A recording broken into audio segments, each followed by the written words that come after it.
Well, Brian, thank you so much for joining us. How's everything been? You found huge success. How's everything been for you? Man, it's been pretty crazy. It's been good though. It's been a welcome change from sometimes things they kind of level off and you don't hear anything for a while, but things have been good lately. That's awesome. So you just released a new single called "Are You Listening?" Right? Yeah. What was Are you the listening? yes? What was the inspiration behind the song? Well, the inspiration came to me from a loss that I had of somebody that I loved, and it just kind of wrote itself. Really, I sat on the couch one night, and the moon was coming through the window, and the cat was next to me. And the next moment, I realized I had the guitar in my hand, and I just started singing. It was like one of those weird things. Mm-hmm. And how many instruments do you play? Is it only guitar? No, I play piano and guitar, and I play bass. Nice. And a little bit of drums. But Yeah, I can't even play anything or hold a tune. So you're beating me there. So you toured all over like Europe. I want to say, right? yeah, I mean, I've done Italy, Germany. In May, we're going to the UK, Amsterdam, back to Germany, over to Sweden, and then we're going to come back to the United States and do some more dates. How does it feel to? I mean, you're from America, but to find the success overseas in Europe, what's that like for you? Um, it really is like a surprise to me because you figure there would be like some kind of language barrier, but it seems like it's non-existent, especially when with Germany is concerned. A lot of people speak really good English. They understand English. They accept the music really well, and it just really seems like a good fit. What's your favorite city in Europe to tour in? So far, I really enjoyed Dusseldorf. Where is that? Frankfurt was really, Dusseldorf is in Germany. Oh, okay. Yeah, and it's really, really cool city. Very a mix of old and new, and it's very trendy in ways, and it's kind of like a nice little kind of East Village type feel to like the city, kind of, But That's awesome. it's real cool. And how long are you gonna be touring in Europe for? We're going to be there from May to the middle of July. Okay, and you're coming to the U.S. to tour, correct? Yes, we're going to be doing some Midwest dates and some Southern dates, and then we're going to head off into the Northeast and finish up. Nice. How long is that going to take for you? We're going to do from July to September. Okay, that's good. And then are you going to have new music while you're on tour and kind of like premiering it at one of your shows?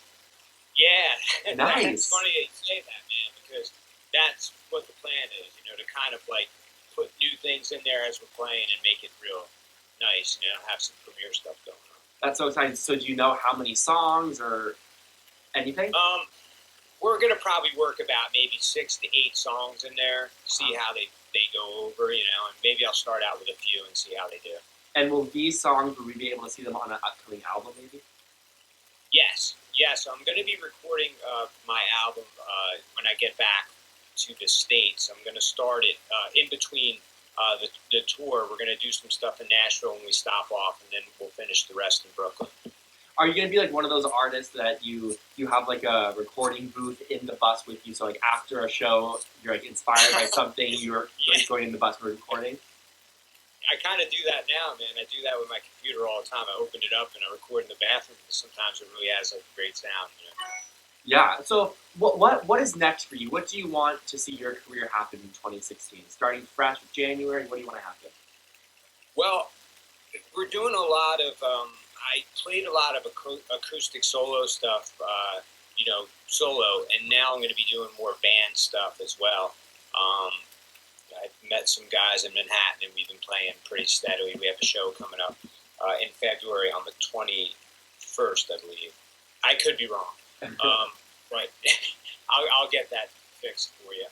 There's a lot of dates for you to remember right now. You're forgiven. Yeah, you know what it is, man? I used to be able to just like say, yeah, I'm playing here, I'm playing there, but now it's kind of I have to write stuff down and refer to stuff. Yes. So, yeah. We have some pretty exciting news to announce right here. Do you want to take it here? Yeah, sure, man. I'm going to be playing a show in March at the New York Kings basketball halftime show, and that's going to be at the theater in, I think it's in New Jersey, man. I'm not sure. Sorry. That's pretty exciting, though. How does it feel that you're doing a halftime show? Well, we got approached by a booking company that listened to our music and thought that would be a good fit for the show. So we're going to be playing there. That's So awesome. I'll get the exact location for you. Perfect. Yeah, I'll add it in here for sure. And so you're talking about your album recording on tour. Do you have any idea of what you want your album to sound like, and when we can see an album from you released? Right. Well, basically now it's going to be less of an acoustic sounding album and more of a band driven type deal. Since I've been playing with this new group of guys, so it's going to be it's going to be definitely electric sounding. It's going to be cool. I mean, we have a lot of songs and a lot of material we've been playing live, so it's been going over well. And it should be a little bit of a departure from what I've done in the past. How so? Just because it's not acoustic? It's just going to have more electronic elements to it, and I think just some sounds that I've been messing with for a long time. I'm a keyboard player, and I'm going to be incorporating a lot of that stuff. So that's cool. If you were to have one collaboration with anyone right now in the music industry, who would you want to perform with or sing with? Oh man, that's tough.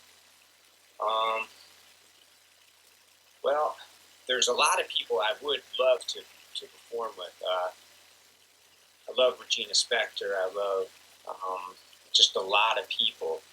It's really hard to tell, but man, I don't know. It's one of those things, man. It's like asking what your favorite pizza is. You know? Right.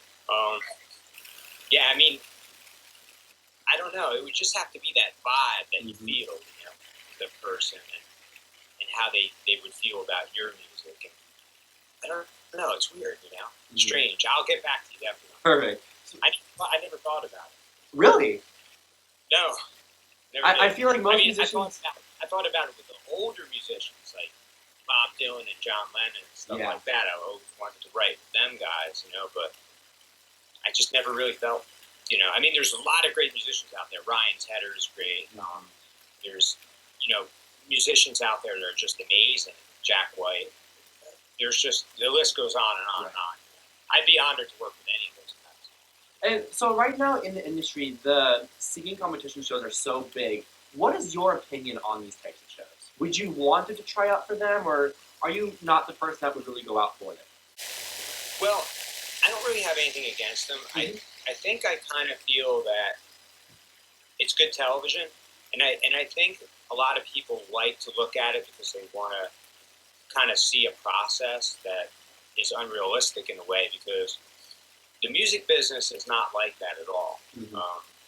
It takes a lot of work. It takes a lot of commitment. Not that saying that going on the shows and trying out and auditioning isn't a lot of work. I'm sure it is, and it looks like it's difficult to come back and go before the judges each week. But there's a difference between doing that and like going out and playing like bars and playing clubs and really getting the feeling of what it is to be a touring musician even before you get to that. Right. If it makes sense. You know, staying late, packing in, you know, setting up, just doing everything that you can, like kind of paying your dues type thing.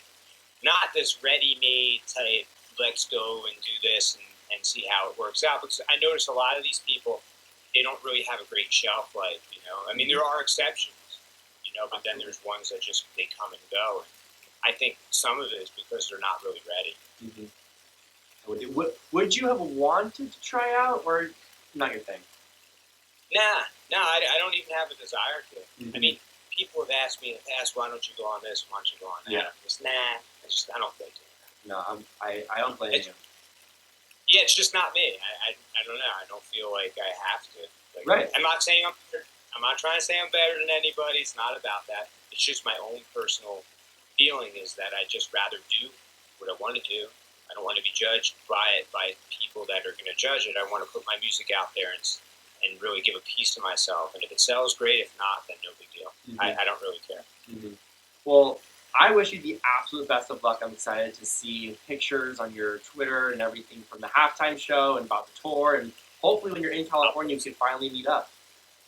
Dude, that would be great. That would be great. Are you in LA? I am in LA, yes. Awesome. I love LA. I recorded in LA one time with Ted Perlman, and was a producer for Bob Dylan, and we went over when Patrick Swayze was still alive. We went over to his house, and yeah, I have so many LA stories. Every time I go to LA, it's like I'm Forrest Gump. I meet all kinds of famous people. So what's the best story from LA you could share with us? I was in a restaurant in Los Angeles, and I was with the producer from Pat Benatar. That we're talking about like guys that were famous back in the '70s, and they introduced me. They heard me playing in a club and took me out to dinner with these other people. And Robert De Niro was in a restaurant, and it was one of the restaurants that he owned. And I was pretty inebriated, and he comes over to the table to introduce himself, and the one producer goes, "This is Brian Mackey. You know, he's going to do good things and stuff like that." And I was really drunk, and I went to go shake his hand, and I knocked over the wine glass, and it spilled on his shoe. Oh my God! And then he looked at me like he wanted to kick my ass, and that's my Hollywood. It's a good memory then. Yeah, and he gave me that look like, you know, I'm going to kill you. Right. And then, oh, it's all right, it's all right. Oh, that's too funny. Well, I cannot wait to hear more and get to know you and hang out and do all that. Totally, dude. I can't wait to come out to LA.